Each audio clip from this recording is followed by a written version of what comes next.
This is my vector sequencer running via an M-Brain as a MIDI to CV converter in my mini case, because I'm not using the big case, as a drum machine basically, and I'm using maths as an LFO into modulation 1 input to generate ratchets, and it sounds like this. Alright, that's the basic beat.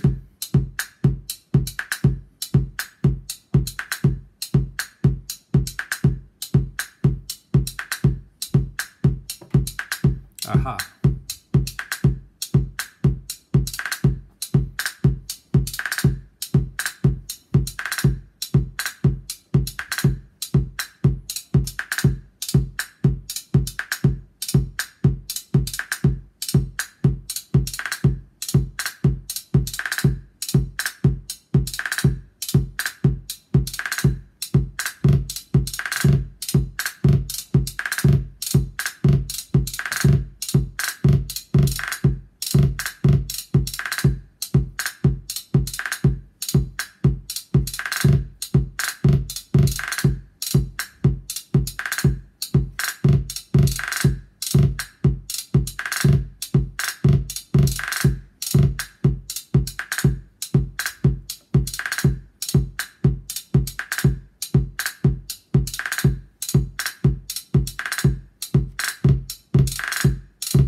There you go.